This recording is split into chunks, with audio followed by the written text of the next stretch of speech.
Lundi matin, 4 mars. Le ciel gris de Paris pesait sur la ville comme un présage. Antoine Girard, 38 ans, franchit les portes du 15e étage de Delacour Technologies, un gobelet d'espresso brûlant à la main, l'esprit occupé à planifier les prochaines conquêtes commerciales. Il ne savait pas qu'en moins d'une heure, tout ce qu'il avait construit pendant 7 ans allait s'écrouler. En tant que directeur commercial senior, Antoine venait de conclure un trimestre historique. Les chiffres explosent, les contrats avec de grands groupes internationaux sont signés et 60% du chiffre d'affaires global provient de son équipe. Lors des réunions de direction, son nom revenait systématiquement, symbole vivant du succès de Delacour.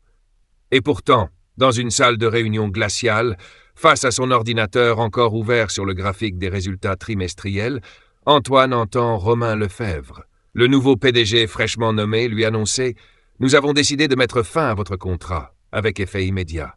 Aucun avertissement, aucune reconnaissance, pas même une poignée de main. » Antoine reste figé. Les chiffres continuent de défiler dans sa tête. Tableaux, courbes, projections. Il regarde Romain incrédule comme si son cerveau refusait de comprendre. Mais au lieu d'exploser, il saisit calmement son café, se lève, hoche la tête et quitte la pièce. Son visage impassible glace la salle. Tous attendaient une scène. Il ne leur a donné que le silence. Ce qu'il ignorait encore, c'est que ce silence serait le point de départ d'une réaction en chaîne, qui mènerait à la chute d'un empire persuadé de pouvoir se passer de lui. Lorsque Antoine Girard referma doucement la porte vitrée derrière lui, le petit clic résonna comme un coup de cloche funèbre dans les couloirs de Delacour Technologies. C'était comme si on avait scellé la fin d'une ère. Personne ne dit un mot. Personne ne bougea. Personne n'osa même croiser son regard lorsqu'il traversa lentement l'open space, ce même espace où il avait mené d'innombrables réunions tendues, élaboré des stratégies risquées et célébré les plus grandes victoires. Sophie, l'assistante marketing, baissa les yeux sur son clavier, incapable de supporter le poids de la honte. Laurent, responsable de l'analyse des données, fit semblant de lire un rapport, mais ses doigts tremblaient visiblement. Quant à Hugo, l'un des rares amis sincères d'Antoine dans l'entreprise, il détourna simplement la tête, impuissant. Tous savaient, celui qui aurait dû porter le titre de PDG aujourd'hui n'était pas Romain Lefebvre, mais bien Antoine. L'homme qui avait sauvé Delacour lors de la crise d'il y a 2 ans, celui qui restait jusqu'à minuit pour négocier des contrats impossibles. Mais Antoine n'était pas un homme de pouvoir. Il ne se vantait jamais. Il ne jouait pas au jeu de couloir. Et c'est précisément cette intégrité qui avait signé sa perte. Romain, avec ses costumes taillés sur mesure, son jargon tout droit sorti de la Silicon Valley, réinventer le parcours client, automatiser la relation commerciale, avait séduit un conseil d'administration trop aveuglé par les promesses modernes. Ils avaient oublié que ce ne sont pas les outils qui créent les liens, mais les hommes comme Antoine.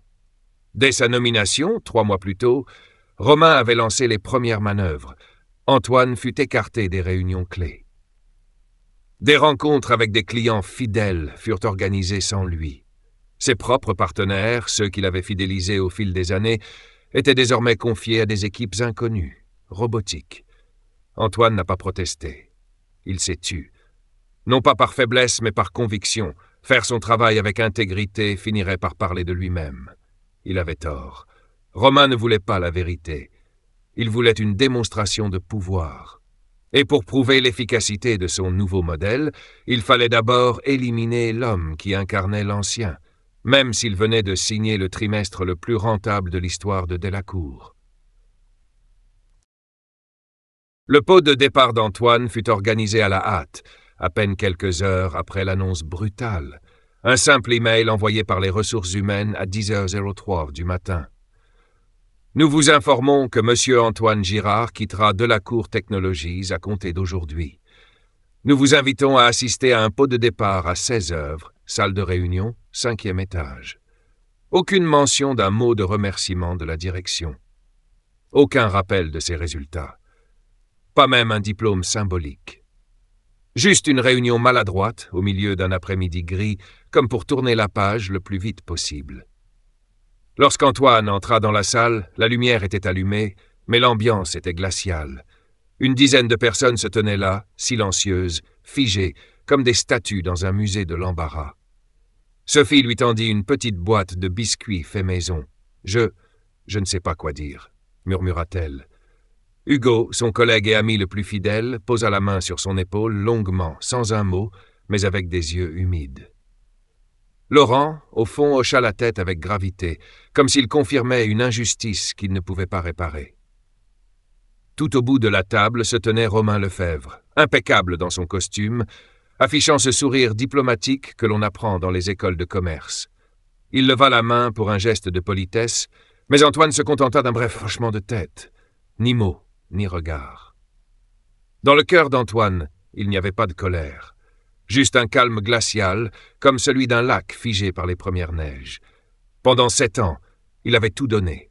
Ses idées, ses nuits blanches, sa loyauté, pour en arriver à ce pot de départ qui ressemblait plus à une réunion d'enterrement qu'à une célébration. Mais il n'était pas surpris. Il savait que ses collègues, ses visages familiers, n'étaient pas les ennemis. Eux aussi étaient coincés entre les rouages du pouvoir. Ils n'avaient pas choisi ce camp. Ils n'avaient choisi que le silence, celui de la survie. Lorsque tout fut terminé, Antoine retourna à son bureau. Il rangea calmement ses affaires. Quelques carnets, une photo de sa famille, une tasse offerte par un client en 2019. Il ne prit pas grand-chose. Ce qui comptait le plus, la confiance, la loyauté, la reconnaissance, avait déjà été arraché de ses mains sans carton, sans au revoir. En franchissant les portes de Delacour Technologies une dernière fois, Antoine ne se retourna pas. Il n'avait pas besoin de regarder derrière lui. Ce qu'il attendait désormais, c'était bien plus qu'un adieu. C'était une revanche. 3 mois plus tôt, le nom de Romain Lefebvre fit son apparition pour la première fois dans les couloirs de Delacour Technologies. On le chuchotait comme celui qui allait tout transformer. Il vient de Paris, il a bossé dans 3 grands groupes tech. C'est un génie de la transformation commerciale, soufflait-on dans les bureaux. Son CV brillait de mots-clés impressionnants. Digitalisation des forces de vente, automatisation des parcours clients, écosystème de KPI quantitatif. Rien qu'à l'entendre, les actionnaires se frottaient les mains. Mais Antoine, lui, n'était pas impressionné. Son expérience ne s'écrivait pas sur papier. Elle se construisait dans les tranchées. 12 heures par jour à gérer les clients les plus exigeants. Appel de crise à minuit. Anniversaire noté dans un coin de tête. Il connaissait le prénom du fils de chaque client, l'école où il allait. Il n'avait pas besoin de data pour savoir qui signerait dans 2 semaines. Une simple inflexion de voix au téléphone suffisait. Mais la direction voulait du neuf, du visible, du flashy. Alors ils recrutèrent Romain, comme un messie digital. Au début, Romain joua le jeu de la courtoisie. Il animait des réunions du lundi matin, PowerPoint à l'appui, avec des phrases comme « Nous ne vendons pas un produit, nous vendons une expérience » ou « La donnée est roi ». Les applaudissements suivaient. Le café coulait. Tout semblait bien. Antoine ne riait pas, il observait. Puis, lentement, la transformation commença. La réunion client mensuelle? Antoine ne recevait plus d'invitations. Les emails qu'il envoyait restaient sans réponse. Les documents commerciaux furent réécrits avec un ton froid, déshumanisé, l'exact contraire de tout ce qu'il avait construit. Et bientôt, ses propres clients, ceux qu'il avait conquis avec patience, furent contactés par des stagiaires, lisant un script conçu par Romain. Antoine comprit. Romain ne voulait pas partager. Il ne voulait pas d'un rival crédible, d'un ancien pilier devenu gêneur. Il voulait une machine qu'il contrôlerait seul. Et Antoine, avec son aura humaine, était un grain de sable. Mais Romain n'attaqua jamais frontalement. Il effaça petit à petit, une réunion oubliée, un fichier jamais transmis, un rapport en retard par erreur. Antoine, chaque jour venait. Il travaillait, il souriait, il signait des contrats. Mais il savait. Il devenait transparent. Il se disait « Attends encore. Peut-être que la direction verra. Peut-être que Romain n'ira pas plus loin. » Il se trompait lourdement. Ce jour-là commença comme tant d'autres. Antoine arriva au bureau à 7h45, prépara son café, salua le vigile et quelques collègues dans le couloir. Tout semblait normal. Mais à 8h12, un email atterrit dans sa boîte de réception, avec un objet glacial, réorganisation interne. Rien dans l'objet ne mentionnait son nom. Pas d'invitation à une réunion. Juste un communiqué sec de la direction. Delacour Technologies entame une restructuration pour s'aligner avec sa nouvelle stratégie de croissance. Certains postes seront adaptés en conséquence. Antoine fronça les sourcils. Le ton était froid. Aucun détail. Mais à peine 10 minutes plus tard, Mathilde, l'assistante du directeur général, s'approcha silencieusement et déposa une enveloppe épaisse sur son bureau, sans un mot. Antoine l'ouvrit. Ses mains tremblaient légèrement. À l'intérieur, une lettre de rupture de contrat. Effet immédiat. Aucune explication, aucune évaluation, aucune formule de remerciement. Juste une signature glaciale au bas de la page. Celle de Romain Lefebvre. Dans l'open space, personne n'osa lever les yeux quand Antoine se leva pour ranger ses affaires. Il ne leur en voulut pas. Ils avaient peur. Chez Delacour, tout le monde savait. Si lui, qui venait de réaliser le meilleur trimestre de l'histoire de l'entreprise, pouvait être mis à la porte, alors personne n'était en sécurité. Ce qui surprit tout le monde, c'est qu'Antoine ne se mit pas en colère. Il ne cria pas, ne frappa rien, ne demanda aucune explication. Il avait vu cela venir, au fond. Et maintenant que c'était réel, il se sentait étrangement calme. Ce fut précisément ce calme qui déstabilisa Romain. Il s'attendait à une scène, à de la colère, un email furieux, une réaction qu'il pourrait utiliser contre lui. Antoine est instable, Antoine ne sait pas perdre. Mais Antoine ne donna rien, il partit en silence. Pas de discours d'adieu, pas de message LinkedIn. Il laissa simplement son badge Delacour posé sur le bureau, bien aligné, sans un regard en arrière. Et c'est ce départ d'une dignité absolue, sans bruit, sans haine, qui fit le plus de bruit dans les cœurs. Antoine Girard ne s'est pas emporté. Il n'a pas envoyé de longs courriels à la direction de Delacour Technologies, ni explosé de colère en public. Pas de cris, pas de menaces. À la place, alors que son téléphone vibrait sans relâche, que les invitations à déjeuner et les messages des clients s'accumulaient, Antoine n'a fait qu'une seule chose, observer en silence. Le silence. D'un homme qui a tout vu et qui comprend tout. Romain Lefebvre, nouveau directeur commercial, ce visionnaire autoproclamé adepte de stratégie numérique et de KPI, venait de commettre une erreur fatale. Il pensait qu'Antoine n'était qu'un maillon dans la chaîne, un simple nom bien placé sur LinkedIn, un beau parleur, facilement remplaçable. Mais il avait oublié une chose essentielle. Chaque contrat à 7 chiffres signé chez Delacour était né d'un regard franc, d'un dîner simple mais sincère, d'un lien humain avant tout professionnel. Et ces liens étaient tissés avec Antoine. Les clients n'appelaient pas seulement pour confirmer son départ. Ils voulaient lui dire quelque chose, lui rappeler qu'il était plus qu'un commercial. Il était un partenaire, un garant de confiance, celui qui répondait toujours, même à minuit. Un directeur financier basé à Marseille a même fondu en larmes. Tu étais le seul à comprendre nos vrais besoins. Sans toi, j'ai l'impression d'avoir perdu un membre de ma famille. Antoine écoutait.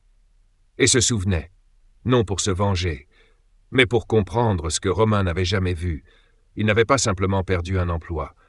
Il venait d'être libéré d'un système devenu aveugle, un système qui ne voyait plus les personnes derrière les chiffres, qui ne valorisait plus la loyauté.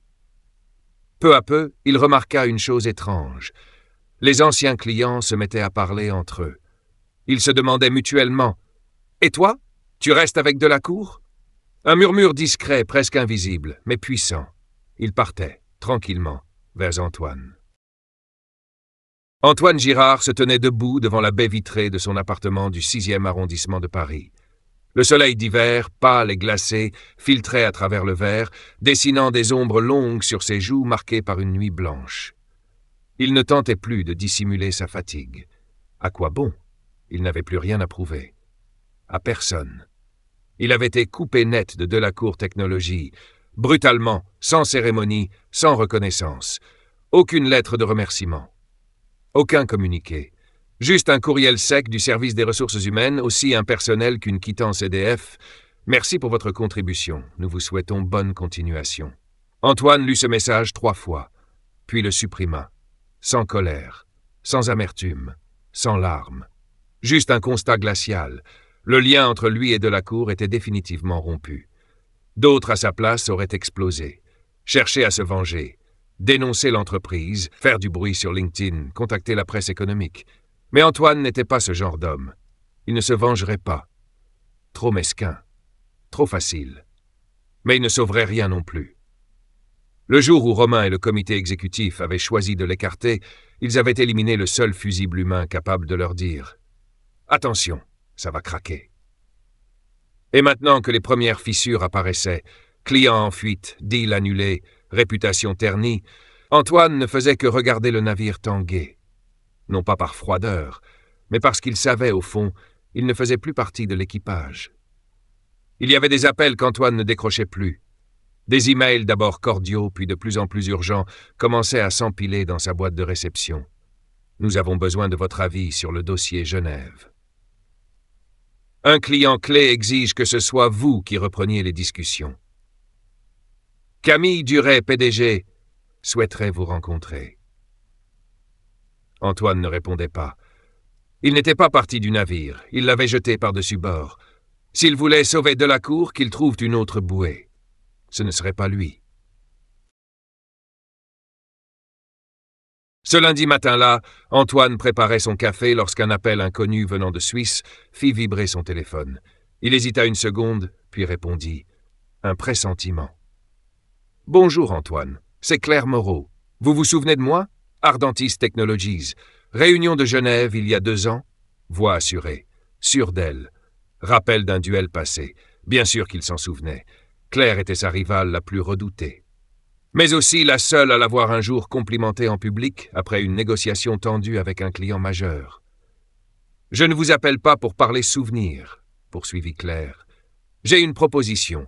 Un poste chez Ardentis, directeur des relations entreprises, carte blanche pour tout bâtir, et bien entendu, une rémunération à la hauteur. » Silence d'Antoine. « Je connais votre fierté, mais soyons francs, Antoine, Delacour ne vous mérite plus. Et vous l'avez compris avant tout le monde. » Antoine se tourna vers la fenêtre. Paris était noyé dans une brume laiteuse, mais en lui, une chose était cristalline. Cette offre n'était pas qu'un poste, c'était une réponse. Pendant ce temps, Delacour Technologies commençait à vaciller. La société Bertrand, client clé depuis 5 ans, envoya un courrier officiel. « Nous demandons la totalité des documents relatifs aux transactions des 3 dernières années, dans le cadre d'une réévaluation de notre partenariat avec Delacour. » Demande sèche. Mais en filigrane, une gifle en matière de confiance. En lisant. Les membres du comité exécutif, eux, entraient en turbulence. Personne ne le disait à voix haute, mais tous comprenaient. Delacour n'avait pas seulement perdu Antoine. Ils étaient en train de perdre le marché. Ce soir-là, Antoine retrouvait Claire dans un petit restaurant à Lyon, en marge d'un congrès du secteur. Elle posa un dossier sur la table. Antoine l'ouvrit. Son nom figurait déjà en tête avec son nouveau titre. « Vous n'êtes pas obligé de répondre ce soir, dit-elle dans un sourire. Mais Antoine, je suis convaincu que pour vous, ce poste n'est pas qu'un métier. C'est une renaissance. » Antoine la fixa. Pas de pression, juste une porte ouverte sur l'avenir. Et pour la première fois depuis des semaines, il sentit son cœur recommencer à battre. Par un après-midi d'hiver, tandis que le soleil pâle filtrait à travers les vitres vieillies de l'appartement d'Antoine, son téléphone sonna. Un numéro qu'il n'avait pas enregistré. Mais cette fois, une intuition lui souffla de décrocher. « Antoine, c'est Isabelle. Isabelle Chastel. » La voix de la PDG de Delacour n'avait plus la froideur hautaine qu'il lui connaissait. Elle était teintée de fatigue et peut-être, pour la première fois, de regret. « Je sais que notre séparation n'a pas été élégante, mais la société traverse une crise majeure. Nos plus grands clients nous quittent. Nous avons besoin de vous, pour assurer une transition, reconstruire des ponts, sauver ce qui peut encore l'être. » Antoine resta silencieux. Il ne ressentait ni triomphe, ni colère, juste une lucidité glacée. « Je suis désolé, Isabelle, » répondit-il calmement, mais fermement. « J'ai commencé un nouveau chapitre chez Ardentis. Je ne fais plus partie de Delacour. » Au bout du fil, un silence prolongé, ce genre de silence qui en dit bien plus que des mots. Tout avait été dit. Après l'appel, Antoine resta longtemps immobile. Il ne ressentait aucune victoire. En réalité, ce qu'il ressentait le plus, c'était la libération. Claire Moreau l'accueillit d'une poignée de main ferme, le regard brillant d'une satisfaction assumée. « Bienvenue là où votre vision ne sera pas interrompue. » Antoine entra dans son nouveau bureau, sans faste, mais prêt pour écrire un nouveau chapitre. Des visages jeunes, des regards curieux, une sincère attente. Il n'eut pas besoin de longs discours, car tout commençait réellement à partir de ce moment. Il n'avait jamais voulu détruire Delacour, mais cette entreprise s'était détruite elle-même, par orgueil, par aveuglement. S'il avait une faute, c'était d'y avoir cru trop longtemps. Aujourd'hui, il évoluait ailleurs, dans un lieu où la valeur humaine ne se mesurait pas qu'en chiffres. Antoine n'était pas homme à s'emporter facilement. Mais lorsqu'il découvrit que Delacour retenait délibérément les données clients sous prétexte de clauses de confidentialité et de propriété intellectuelle, il ressentit un mépris glacé. Pire encore, Delacour tordait les clauses contractuelles, semait des obstacles juridiques pour empêcher les départs. Une manœuvre désespérée et surtout indigne. Antoine ne réagit pas dans la fureur. Il se mit méthodiquement à collecter les preuves, courriels, enregistrements d'appels, contrats modifiés, réponses ambiguës de l'ancien service juridique. Après pièce, un puzzle se formait. Delacour paniquait. Il transmit le tout au service juridique d'Ardentis. Mais au lieu d'attaquer immédiatement, Antoine choisit une autre voie, plus lente, plus subtile, mais redoutablement efficace. Antoine organisa des déjeuners discrets, presque intimes, invitant d'anciens clients dans de petits bistrots parisiens, où l'air était doux et la confiance possible. Autour de la table, vin rouge, pain chaud et des anecdotes personnelles. Mais un fil rouge reliait tout, les abus inacceptables de Delacour. Un à un, les invités prirent la parole. Retard sur les données, pression contractuelle, menaces à peine voilées. Le sentiment dominant, la trahison. « Nous pourrions nous regrouper », proposa Antoine calmement. Non pas pour se venger, mais pour faire valoir nos droits. Antoine n'eut pas à convaincre longtemps. Les clients, déjà méfiants, retrouvèrent en lui un guide fiable. Il les relia discrètement par email, instaurant un réseau d'entraide juridique. En quelques semaines, une alliance vit le jour. Les entreprises adressèrent des requêtes officielles à Delacour, exigeant leurs données et dénonçant les violations contractuelles. Delacour vacilla. Il ne faisait plus face à des cas isolés, mais à une force collective. Antoine n'avait jamais voulu détruire qui que ce soit. Mais cette fois, il savait. La vérité seule suffisait à faire tomber ce qui reposait sur le mensonge. Un déjeuner après l'autre, un email après l'autre, une pièce de dossier après l'autre. Sans armes, sans tapage médiatique, mais plus puissant que n'importe quel procès. Delacour n'était plus le titan d'antan. Après une cascade de plaintes légales, après ces déjeuners anodins orchestrés par Antoine, l'entreprise commença à vaciller de l'intérieur. Des courriels urgents, des réunions internes sous tension, des investisseurs qui murmuraient leur inquiétude.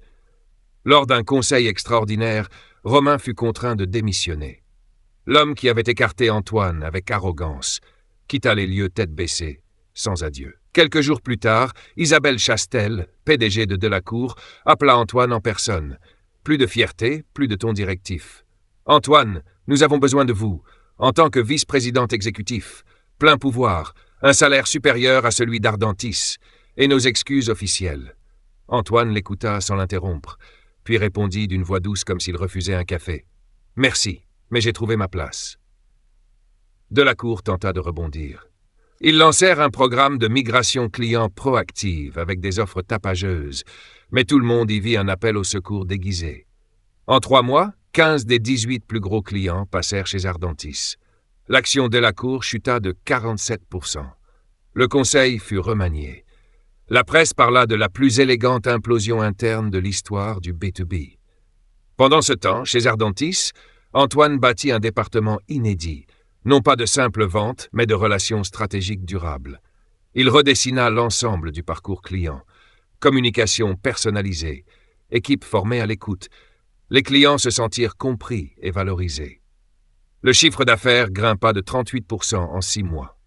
Aucun client majeur n'avait quitté Ardentis depuis l'arrivée d'Antoine. La réunion trimestrielle d'Ardentis se tint par un après-midi ensoleillé à Paris. Les chiffres parlèrent. Les retours clients furent enthousiastes. Le PDG sourit. Nous ne gardons pas nos clients, nous en faisons des alliés. Et tout cela grâce à une seule personne. Antoine fut invité à se lever. Toute la salle applaudit. D'homme licencié sans motif, il était devenu vice-président exécutif des relations stratégiques avec les pleins pouvoirs. Une fonction qui reflétait enfin sa vraie valeur.